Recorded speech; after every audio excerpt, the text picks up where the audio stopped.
la creación y Dios. Estamos analizando el capítulo 1 y el capítulo 2 del libro del Génesis, pero no estamos analizándolo superficialmente, sino que hemos profundizado principalmente en una exégesis de las palabras hebreas. Y yo comentaba hace algún tiempo que, aunque ya compartimos el libro del Génesis versículo por versículo hace como 18 o 20 años, lo pueden ustedes conseguir, la serie del Génesis, Dios me habló que compartiera los primeros capítulos, el 1 y el 2 principalmente, pero basados en las palabras originales para sacar profundamente los misterios, las maravillas y los secretos escondidos del lenguaje hebreo. Y cuando comenzamos a descubrir las palabras que Dios usa para crear, por ejemplo, esta conferencia anterior, hace algunos minutos, compartimos que los animales tienen alma. ¿Cómo lo sabemos? Porque en el capítulo 1, versículo 24, cuando dice Dios, produzca la tierra seres vivientes, lo puedes ver en tu Biblia. Si trajiste la Biblia, si no trajiste la Biblia, siéntate con un cristiano. Es el colmo venir a la iglesia sin Biblia, el colmo más grande colmo no puede haber. Entonces ahí en Génesis 1:24 esa palabra seres vivientes es Nepesh Chai. Nepesh, que es la palabra para alma en el hebreo, y Chai, que es la palabra para vivir o para viviente también en el lenguaje hebreo. Entonces así comenzamos a descubrir muchas cosas que al decir la Biblia que los animales tienen alma, nos damos cuenta que se refiere a los sentimientos, a las emociones y a la voluntad. Entonces los perros, los caballos, los delfines, gatos, etcétera, etcétera, muchos animales tienen sentimientos, tienen emociones igual que tú y que yo. Se alegran, se entristecen, sienten, son domesticables, tienen inteligencia, pero la diferencia entre el alma y el espíritu, que vamos a ver más adelante, que tú y yo tenemos, es lo que nos hace diferentes de los animales. Fuera de la revelación bíblica, la investigación científica jamás hubiera podido nunca descubrir qué diferencia al hombre de los animales. Y como no han podido descubrir esto, pues entonces nos ligaron a que venimos nosotros de los animales, que es la barbaridad y la irracionalidad más grande de la mente humana. Profesando ser sabios, dice Romanos 1, 21 y 22, se convirtieron en necios. Y lo más necio es que se sigue enseñando en las universidades, en las preparatorias, cuando la misma investigación científica, genética, fisiológica, química, en la primera y la segunda ley de la termodinámica, etcétera, etcétera, contradicen la teoría de la evolución. Es imposible genéticamente que descendamos de los animales. Muy bien. Yo les recomiendo que consigan toda esta serie porque está preciosa, de veras se las recomiendo, y van ustedes a compartirla y a descubrir y enriquecer su vida para tener respuestas a tus primos, a tus hermanos, a tus maestros, a los alumnos, porque vivimos en un mundo de oscuridad. La oscuridad y las tinieblas cubren las mentes de los seres humanos. Vamos al versículo 27 en esta tarde, que es donde comenzamos, el cual en el sexto día, ya estamos en el sexto día, y dice la Biblia, y creó Dios al hombre. Crear ahí es la palabra vara, con B grande. Apúntalo ahí en tu Biblia, arriba de la palabra crear, vara, que significa en el latín ex nihilo y que se traduce de la nada. Y la palabra vara hebrea tiene la misma connotación y la misma traducción. Vara se usa solo 3 veces en el capítulo 1 y 2 del Génesis y es crear de materia no existente, de la nada. Y cuando ya Dios crea al ser humano de la nada, nos damos cuenta, como lo vamos a ver más adelante, que entonces Dios comienza a formar el cuerpo del ser humano, y ahí se usa la palabra asa, como suena con ese de Samuel, asa. Y después la tercera palabra es yatzar, que significa modelar o refinar o dar los últimos detalles. Y esto es importante para que sepamos cómo fuimos hechos. Qué grande diferencia hay entre nosotros y los animales, y a qué animales Dios les dio la facultad de relacionarse con nosotros, de ser amigos de nosotros, como el caballo, el delfín, el perro, que se le llama el amigo del hombre, etcétera, etcétera. Cuáles animales no son domesticables. A una vaca nunca la vas a enseñar ni echarse en reversa, de lo brutas que son. A un perrito, a un pingüino, a un elefante, los puedes enseñar y hacen cosas tremendas. A un perro ni se diga, ¿verdad? Entonces vemos la diferencia que hay de inteligencia entre unos y otros, y la forma en la que Dios los desarrolló para poder realmente rodear nuestro hábitat. Muy bien. Y creó Dios al hombre a su imagen y semejanza, y lo vimos en la clase pasada. Imagen y semejanza significa conciencia de un código moral que los animales no tienen. Los animales son guiados por instintos. Nosotros sabemos qué es bueno y qué es malo.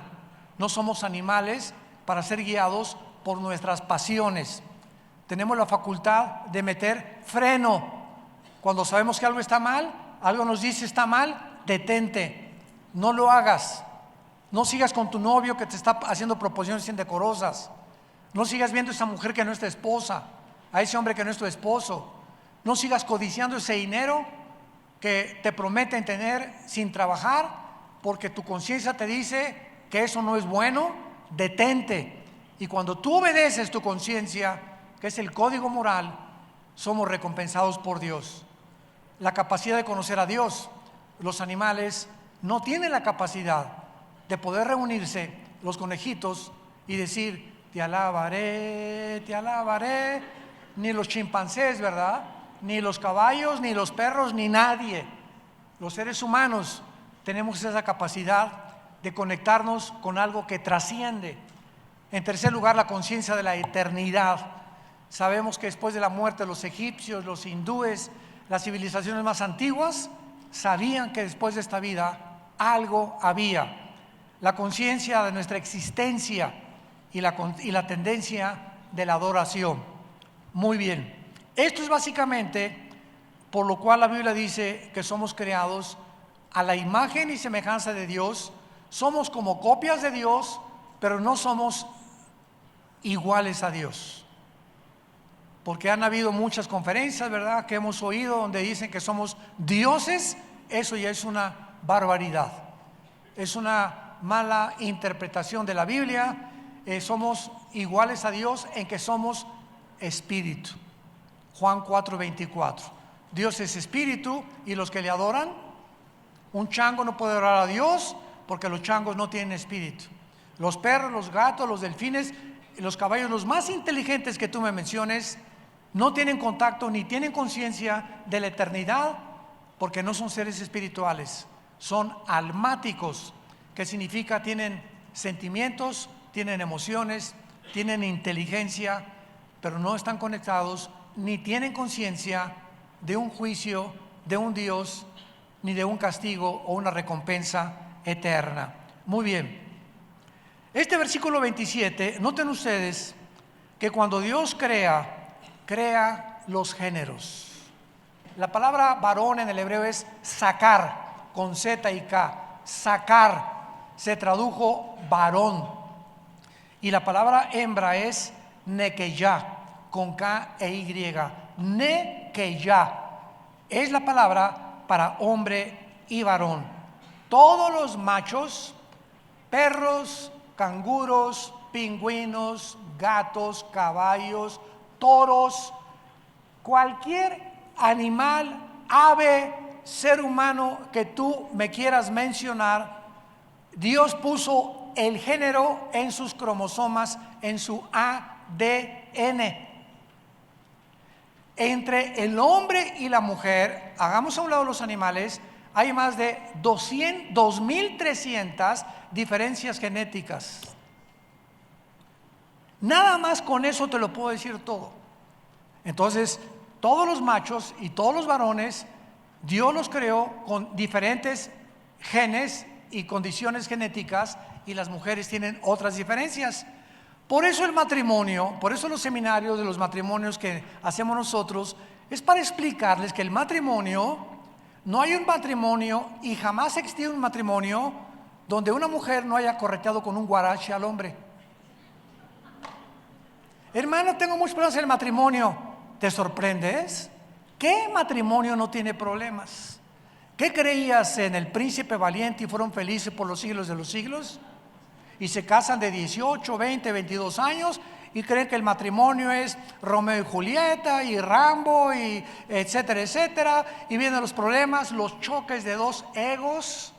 Las mujeres son completamente diferentes a nosotros. Nosotros somos completamente diferentes a las mujeres.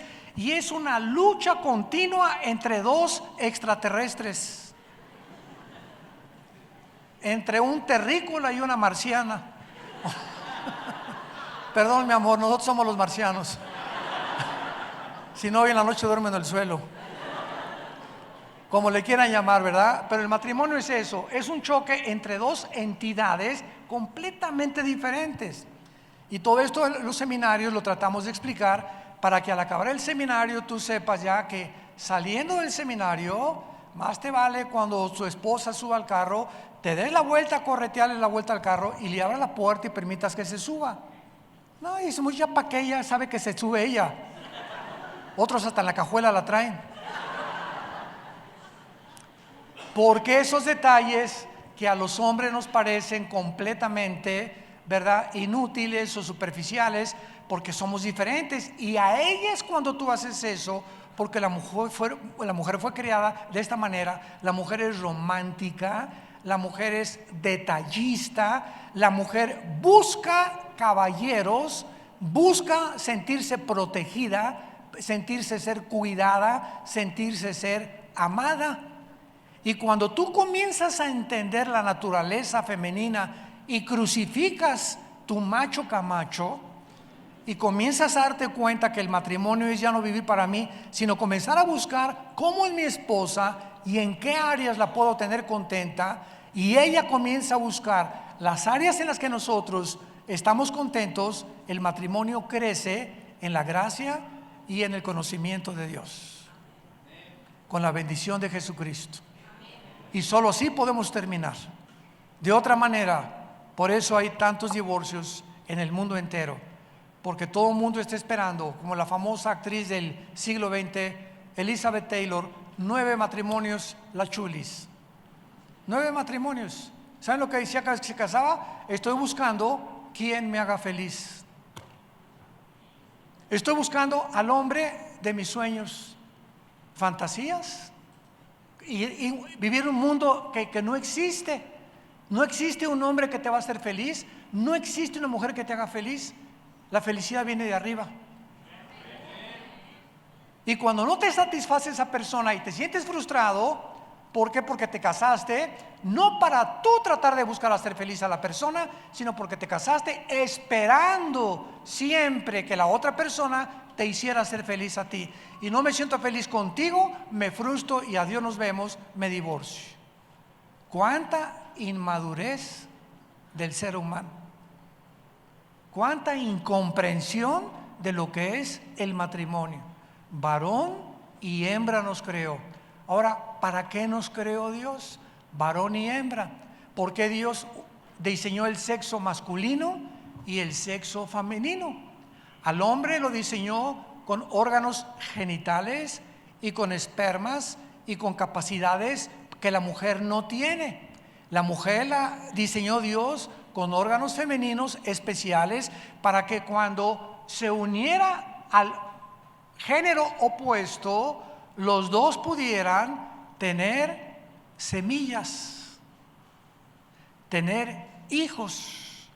Y cuando en una sociedad ya se olvida del matrimonio natural entre un hombre y una mujer, y comienza un hombre con un hombre y una mujer con una mujer a tratar de buscar la adopción, háganme ustedes el favor de buscar un niño, porque pues hombre con hombre no podemos encontrar, no vamos a poder reproducirnos entre nosotros dos. Es cuando nos damos cuenta que entonces estos matrimonios, completamente en contra de las mismas leyes civiles y naturales, dicen que tienen derechos de adoptar, cuando ellos no tienen ningún derecho de adoptar. El que tiene derechos es el niño de tener un papá y tener una mamá.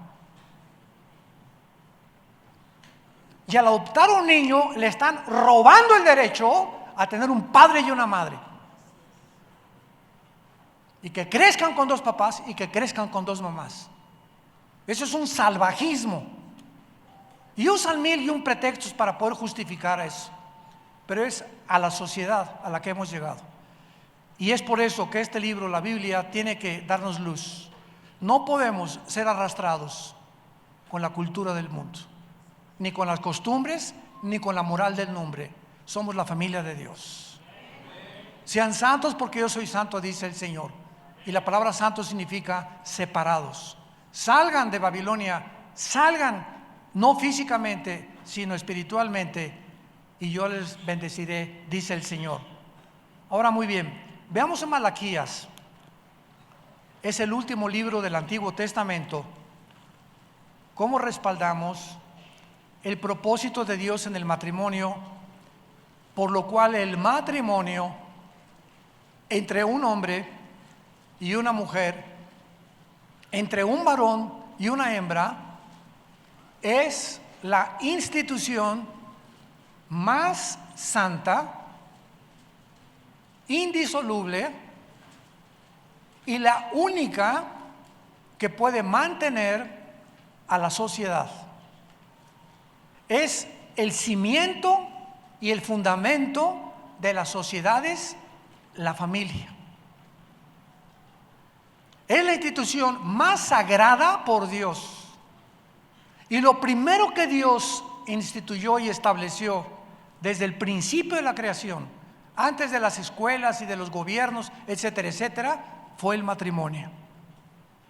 Con el propósito precisamente de darle al hombre la semilla, el esperma, la mujer la recibe. En esa semilla va toda la información genética de papá. Y en el óvulo de la mamá, en los 23 cromosomas de tu mamá, cuando su mamá se reunió con tu papá, o mi papá con mi mamá, yo recibí 23 cromosomas de mi papá y 23 de mamá, se juntaron para formar un cigote, después un blastocito, después un embrión, y ahí iba toda la información de mis abuelos varones y de toda la información de mi esposa. Y esa información que se une dentro del ser humano va concentrada en lo que se llama los genes.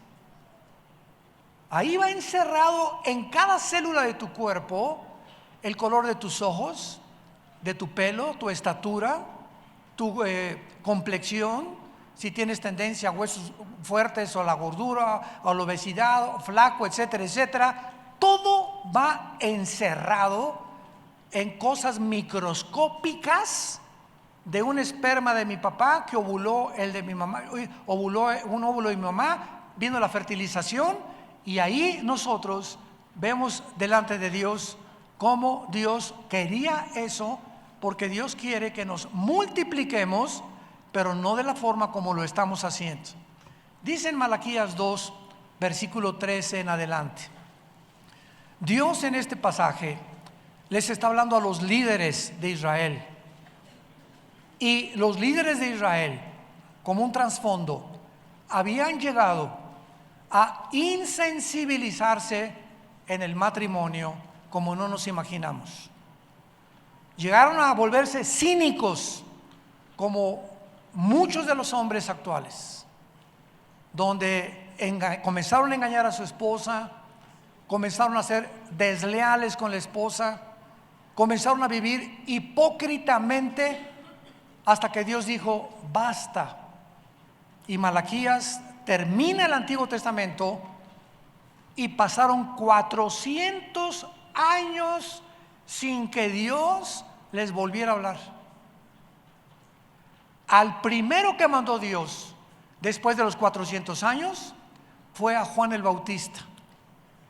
Es el primer profeta del nuevo, que comienza el nuevo pacto para comenzar a preparar el camino para Jesús que venía detrás 6 meses después, porque Juan el Bautista era 6 meses más grande cronológicamente que Jesús. Eran primos hermanos. Juan el Bautista era hijo de la prima hermana de la Virgen María. Y dice así: esta vez haréis cubrir el altar de Jehová de lágrimas. Malaquías 2:13.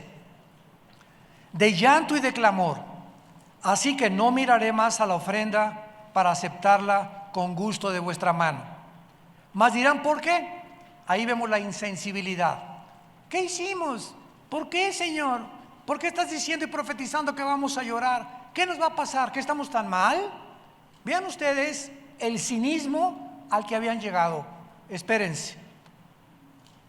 Mas dirán, ¿por qué? Porque Jehová ha atestiguado entre ti y la mujer de tu juventud, contra la cual has sido desleal, siendo ella tu compañera y la mujer de tu pacto. ¿No hizo él uno, habiendo en él abundancia de espíritu? ¿Y por qué? Porque buscaba, y la palabra hebrea para descendencia es semilla. Escríbelo, es con Z en hebreo, sera. La palabra sera en el hebreo es esperma. Semilla se tradujo, descendencia o linaje. Dios buscaba, cuando te casaste con tu esposa, que tus hijos me conocieran. Quiero crear familias que conozcan a Dios. Ese es mi propósito para el matrimonio, que me conozcan, dice el Señor. Y si tú y tu esposa son corrompidos, ¿cómo pueden entonces transferirles y transmitirles a tus hijos a esas semillas que tienen que nacer de ti, no prestados, no alquilados? El vientre no se alquila. Los niños no son sacos de arroz puestos al mejor postor. Pues una pareja de hombres quiere adoptar un niño, no son objetos para saciar un vacío emocional de cualquier persona. Son criaturas santas ante los ojos de Dios, los niños. Jesús dijo en Mateo 18, más le valiera que se amarraran una piedra en el cuello que tropezara un niño. Son santos para Dios los niños. ¿Cómo es posible que como sacos de arroz se estén manejando, o como productos del mercado, a ver con quién se los quiere llevar? Peor que los nazis en la Segunda Guerra Mundial. Dios buscaba descendencia. Guárdense pues en vuestro espíritu y no sean desleales con la mujer de tu juventud. Este pasaje me impactó hace muchos años y comencé a rascarle para ver la interpretación de lo que significa la palabra hebrea desleal. Apúntalo y escuchen lo que significa la palabra desleal, o lo que Dios nos quiere decir a los varones. Es la palabra hebrea bagad, B de burro, A de Armando, G de gárgara, H, A de Armando, D de David. Bagad. Escucha lo que significa: actuar encubiertamente, hipócritamente, fraudulentamente, secretamente, encubrir y vivir tapando nuestra verdadera personalidad, engañar a la madre de nuestros hijos. En otras palabras, cuando un varón llega con su esposa y dice te quiero, y afuera de casa tiene un amante, o ya en su pensamiento tiene otra mujer, estás actuando deslealmente con tu compañera, hipócritamente. No es tu personalidad, no es cierto lo que tú le estás diciendo, no la amas. Por conveniencia y para que te dé de cenar pizza, le dices lo que le dices o le das lo que le das, pero en el corazón que Dios lo conoce y que no le es oculto a su espíritu, Dios sabe que el juicio tarda poco en caer sobre tu vida o sobre nuestra vida cuando somos desleales a la mujer de nuestro pacto, porque el matrimonio es un pacto el más sagrado de todos los que Dios ha establecido. Regresamos al Génesis y a continuación dice la Biblia en versículo 28, después de crear hombre y mujer, aunque sabemos que hasta el capítulo 3 Dios forma a la mujer, aquí está hablando ya generalmente, dice el versículo 28, y los bendijo Dios y les dijo: fructificad. En otras palabras, tengan hijos. Es una bendición tener hijos, lo vamos a ver más adelante. Fructifíquense y multiplíquense, llenen la tierra y gobiernenla o sojúzguenla, y gobiernen en los peces del mar, en las aves de los cielos, en las bestias que se mueven sobre toda la tierra. Aquí podemos notar la importancia del matrimonio. Ahora, esto es muy importante. Aun cuando los hijos es un propósito de Dios para casarnos, también encontramos, por ejemplo, en Proverbios capítulo 5, en Proverbios capítulo 6, en 1 Corintios capítulo 6, etcétera, etcétera, que también el matrimonio es la forma que Dios proveyó para evitar la fornicación. 1 Corintios capítulo 7, del 13 en adelante. En otras palabras, todos nacimos con impulsos sexuales, todos. Hasta los animales tienen el tiempo del cruce de los animales. Nosotros, a diferencia de los animales, ¿verdad? Es cuando lo sentimos, cuando los dos estamos dispuestos, pero esto es otro tema que no voy a tratar aquí. Eso lo tratamos en los seminarios de matrimonios. Pero todos nacimos con el impulso sexual.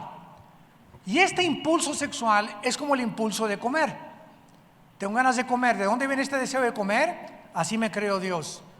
Yo, por ejemplo, particularmente, si a las 2, 3 de la tarde no como, me comienzo a enojar. Así soy como soy, no soy San Tadeo. Y mi esposa lo sabe, y tengo que controlar eso, ¿no? Pero me pongo de mal humor. Ya a las 3, 4 de la tarde ya hasta la cabeza me duele.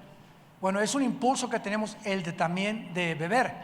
Pero ¿qué pasa cuando ese impulso yo lo llevo al extremo? Y cuando comienzo a comer cosas prohibidas para mi edad o para tu edad, o comienzo ya a abusar de los azúcares, por refrescos y cosas grasosas, pues lo voy a tener que lamentar, porque toda decisión y toda acción tiene consecuencias. Bueno, lo mismo es con el impulso sexual. Tenemos que saber que ese impulso sexual no se puede usar fuera del matrimonio. ¿Y quién es el único que nos puede decir para qué sirve el sexo? Dios. Él es el autor del sexo y es precioso, maravilloso, divino, excelente, beneficioso, padre, rico. Dale el adjetivo que tú quieras dentro del matrimonio. Como me dijo una vez en un seminario de matrimonio una hermana: oye, hermano, pues a mi esposo, ¿verdad? Siempre me regaña porque llego a la cama en la noche como musulmana. Y yo le dije: amén. Ay, pero ¿cómo, hermana? Pues oye, hermana, es que vamos a entender, y por eso hablamos también en el matrimonio del sexo, ¿verdad? Y entramos con tantos tabúes al matrimonio. Yo recuerdo que mi abuela materna me decía que cuando se casaron, ella en la luna de miel tuvo relaciones con mi abuelo con una crinolina, por si venía el rapto. Háganme el favor, nada más, que tontería, ¿no? Y que qué iba a decir Dios si la veía desnuda con su esposo. O sea, el tabú del sexo era tan así a un extremo que parecía que era algo sucio y prohibido. Pero cuando mi abuela me dijo eso, me di cuenta cuántos prejuicios religiosos y de la sociedad hemos armado alrededor del impulso más bendecido que Dios nos ha dado. Entonces, esta hermana en un seminario me dijo que su esposo le decía que se vestía como musulmana, porque el esposo quería que antes, ¿verdad?, de dormirse, le bailara la danza de los 7 velos. Qué bueno que aquí en la iglesia podemos hablar de todo, ¿verdad? Más vale que hablemos de esto y no haya en la calle y nada de eso. No es santo, está en la Biblia. Y te lo demuestro en Proverbios: gózate con la mujer de tu juventud como sierva amada y graciosa gacela, y en sus caricias deleítate, grita ajúa. Ay, hermano, así es. Y cuando estamos mi esposo y yo y 2 parejas de casados, hasta los ángeles del cielo dicen alabío, alabao, alabim bomba. Para romper con fariseísmos y legalismos y religiosidad. El sexo es precioso, hermoso, y dentro del matrimonio, si quieres disfrazarte de Rambo y aventarte desde la lámpara a tu cama, hazlo, no hay ningún problema. Si quieren corretear con cojines, háganlo. Que te quiere bailar de la danza, pero está medio gordita, que te vale entonces el cha-cha-cha.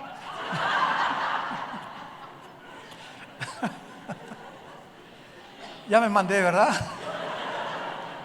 No, todo esto es hermoso. Entonces, la Biblia nos muestra que Dios, como el autor del sexo, nos prohíbe usarlo fuera del matrimonio. Y esto, la experiencia nos los ha mostrado a través de los años. Todos los muchachos que tienen relaciones antes de casarse, y tú te embarazas, muchacha que me escuchas, lo vas a lamentar.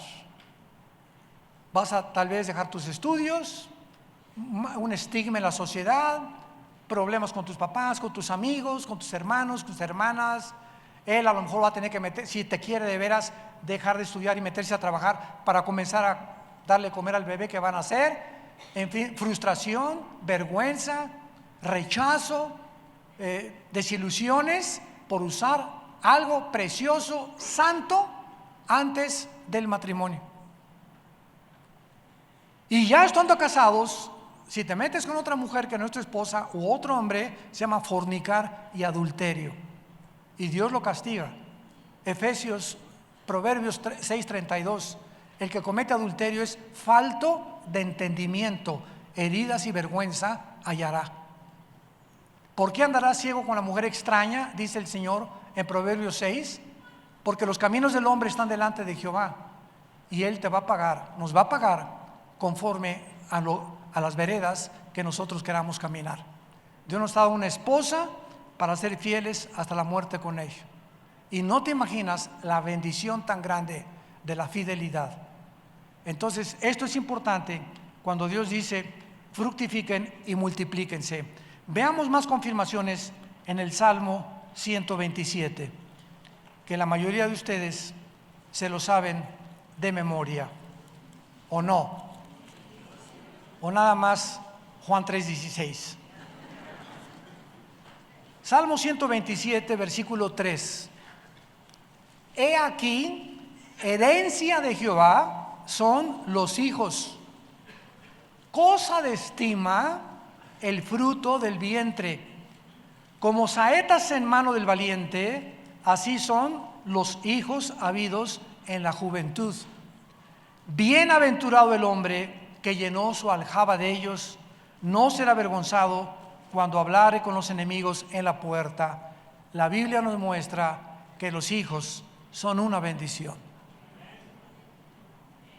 Habidos dentro de un matrimonio. Cuando han habido fuera del matrimonio y tú no eras cristiano, Dios te perdona. Va a haber una cosecha y algo que recoger, pero esos hijos pueden ser restaurados a la comunión con el Hijo de Dios. Pero Dios bendice y Dios anhela los hijos en un matrimonio. Un problema que tenemos actualmente relacionado con esto, vean lo práctico de la Biblia, santos de Dios, para todas las áreas que estamos viviendo. Y llegan los muchachos que se acaban de casar, de 20, menos de 25 años. Oigan, ¿a qué edad se casaron? Pues cuando yo tenía 20 y ella pues 18, 15. ¿Cuánto llevan de casados? 5 años. Y los hijos nos estamos esperando. ¿Qué? No estamos esperando, pastor. ¿Cómo que están esperando? Pues sí, estamos conociéndonos y estamos. Oye, espérame tantito. Dios bendice el matrimonio y más vale, como lo dice aquí, que los tengamos jóvenes. Porque mientras más jóvenes los tenemos, más oportunidad tenemos de mejor educarlos. Y no cuando tengas tú 40 o 50 años o 60 años de edad, sobre todo los varones, ¿verdad? Porque la mujer hasta los 40, ya después de los 40 la mujer es muy peligroso que sea madre, muy peligroso, aunque hay excepciones desde luego. Pero los muchachos deben de saber esto, ¿verdad? Y les preguntamos nosotros, oye, ¿qué están haciendo para no tener hijos? Pues está tomando pastillas mi esposa, y está demostrado ginecológicamente, muchachitas o jóvenes casados, que después de 3 o 4 años de tomar pastillas anticonceptivas, tienes un 50 o 60% de probabilidades de esterilidad. Se te va a dificultar el tener hijos después. Entonces, ¿cuál es la mejor opción? Ok, 1 año, 2 años está bien. Pero ya 3, 4, 5, 6 años sin tener hijos porque no los quieren tener, no saben ni para qué se casaron. Matrimonios o egoístas, o quieren vivir para ellos y seguir divirtiéndose ellos, y ven a los hijos futuros como una carga, sin entender que se casaron por su inmadurez y no entender que la responsabilidad del matrimonio es precisamente la madurez. O te casaste con una chava muy joven o con un muchacho inmaduro a los 23, 25 años de edad. Las mujeres generalmente maduran después de los 18, 20. Los hombres hasta el 30. No es hasta los 30 años más o menos que el varón comienza a madurar. Aunque claro que hay excepciones, ¿verdad? Y la mujer regularmente, pues ya a los 20, 21 y 22, a un muchacho de más o menos su misma edad, le da las tres malas, lo cuelga, lo exprime y lo remoja. Porque la mujer es mucho más madura que el varón. Ya las muchachas de 12, 13 años ya se andan pintando las pestañitas, ya como maripositas así, ¿verdad? Y nosotros a los 17 y 18 años de edad jugando al trompo, a la matatena, pasan por ahí y ¡ay, Pepe! Y les hacemos así, ¿verdad? Bye, que te vaya muy bien. Y las muchachas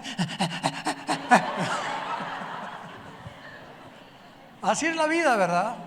Somos más mensotes nosotros y más tardados en madurar. Muy bien. Dios pues, en penúltimo lugar, los bendice y dice el versículo 20 y 29 de Génesis capítulo 1, para regresar a nuestro estudio. Y dijo Dios: he aquí les he dado toda planta que da semilla, que está sobre la tierra, todo árbol en que hay fruto y que da semilla, os serán para comer. Y a toda bestia de la tierra y a todas las aves de los cielos y a todo lo que se arrastra sobre la tierra en que hay vida, toda planta verde es y les será para comer. Y fue así.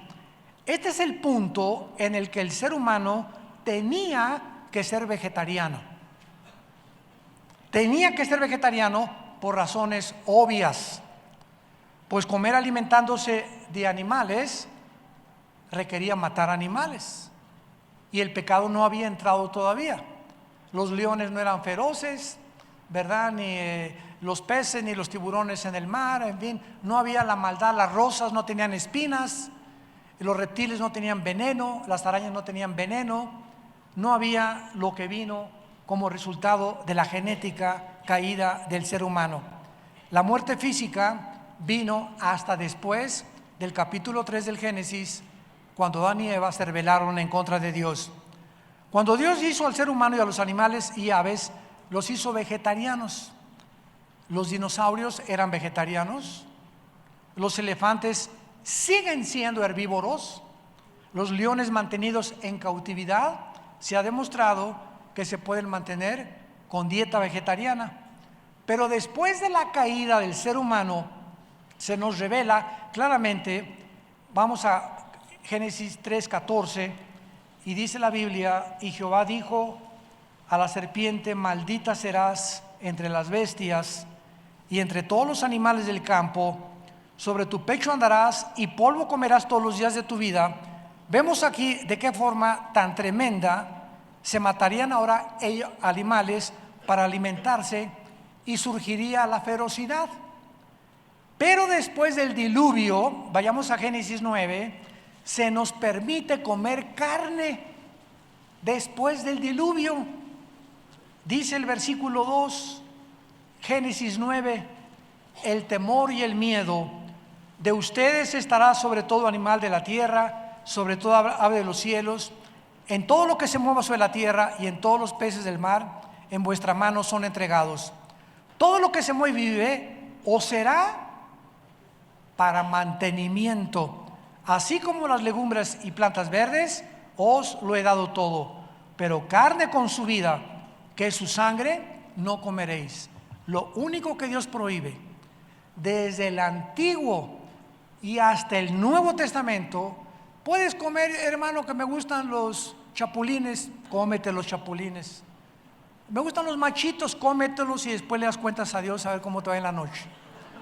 Que los escamoles, o sea, podemos comer, hay hermanos que comen hasta los ojos. Se comen tacos de cerebro, tacos de buche, no sé qué tantas cosas.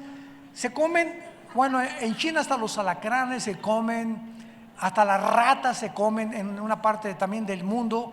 Entonces, Dios nos permite comer todo, pero nos da una ley en Levítico 11, que es la ley de la comida, que es vigente, y en el Nuevo Testamento, aunque podemos comer de todo, no podemos comer la sangre, la famosa moronga. Qué rica es, ¿verdad? Yo dejé de comer moronga cuando me convertí y oí un mensaje sobre esto. Y en Hechos capítulo 15, lo vamos a ver la próxima clase, vamos a darnos cuenta que cuando los apóstoles se juntan para poder debatir qué se podía comer, de acuerdo a las leyes del Antiguo y del Nuevo Testamento, de todo menos la sangre. Todo nos es permitido, mas no todo nos conviene. En otras palabras, tú tienes 25, 30, 35 años de edad, pues puedes comer tus tacos al pastor 1 o 2 veces a la semana, porque no has llegado al cuarentón ni al quinto piso. Pero nosotros que hemos ya pasado un poquito el quinto piso, ¿verdad? Y vamos para el sexto piso, no podemos comer lo que comen los jóvenes, dada nuestra anatomía, nuestra digestión, nuestra edad. Los líquidos gástricos de mis intestinos no son igual cuando yo tenía 30 años. Entonces, no es pecado que me coma el puerco y que me coma un taco al pastor, no es pecado. Dice en Timoteo: todo con la oración es santificado. La pregunta ya no es si es pecado, la pregunta es si me conviene. Entonces, ese principio nos deja Dios. Tu conciencia te va a decir si te conviene. Tienes colesterol alto y comes tacos al pastor, estás pecando. ¿Por qué? Porque tú sabes que tienes tu colesterol alto y tus triglicéridos altos y comes las cosas que tú sabes que te van a subir más y te van a enfermar. Eso es pecar contra el templo del Espíritu Santo. Pero si yo sé que mi colesterol alto a los 60, 65 años de edad está más o menos normal y mi glucosa no pasa de 100, 115, una cosa así, igual que los triglicéridos, me puedo dar el domingo el lujo de comer un pastel de queso con una cereza arriba y una bola de vainilla arriba, y el lunes y el martes la penitencia. El lunes, el martes y el miércoles la penitencia. El lunes, martes y miércoles nada de postre, ya toda esa semana voy a correr, mucha agua, etcétera, etcétera, y todo con moderación. Sabemos cada quien lo que podemos y lo que no podemos comer. No nos hagamos tontos. Entonces quiero que ustedes entiendan eso. Ahora se puede comer de todo, depende de tu edad. Ahora, si ya tienes un 70 al séptimo piso, octavo piso, y le entras, ¿verdad?, a los tacos al pastor 3 veces a la semana y chicharrón, etcétera, etcétera, después los del quinto, sexto piso, estás atentando contra tu salud. Porque tarde o temprano el colesterol te va a subir, las arterias se van a cerrar y vas a tener ataques al miocardio o ataques al corazón. O una diabetes, ¿verdad? O una diabetes 1 o diabetes 2 o prediabetes, que son muy peligrosas y solo porque no quieres tener freno al apetito que tú debes de tener y que debes tú de frenar. Veamos nosotros, por ejemplo, en Romanos 14, para terminar, las leyes que el apóstol Pablo nos da para la comida también. Hasta para eso tenemos la Biblia. Dice Romanos 14: reciban al débil en la fe, pero no para contender sobre opiniones. ¿Qué quiere decir Pablo? Es que en la iglesia, ¿verdad?, uno cree que se ha de comer de todo. Otro que es débil es vegetariano, o como le llaman ahora, veganos, ¿no? Veganos. Esa palabra la acaban de inventar. Versículo 3: el que come no menosprecia al que no come, y el que no come no juzgue al que come, porque Dios ha recibido. ¿Tú quién eres que juzgas al criado ajeno? Para su Señor está de pie, pero estará firme porque es poderoso el Señor para hacer lo que esté firme. En otras palabras, si tú te encuentras con un vegano y tú comes carne y el vegano te dice: pues yo puras legumbres, mira, por eso mira, ves mi color de piel y todo. O sea, si tú crees que porque eres vegetariano y así estás convencido, está bien. No critiques al que es carnívoro. Yo he encontrado a veganos que han llegado al extremo de no comer cero carne, y eso es un extremo.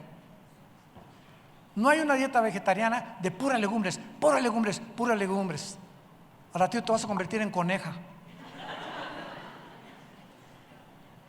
Entonces hay que, con moderación, ¿verdad? Una vez la carne tiene proteínas que no tiene nadie, el huevo tiene unos aminoácidos impresionantes, pero ya te repito, pasando los 50, 60, pues 2 huevos a la semana está bien, pero no podemos abstenernos de muchas cosas y dedicarnos a creer que una dieta súper vegetariana es lo más saludable, y porque alguien come carne de vez en cuando ya no va a estar saludable.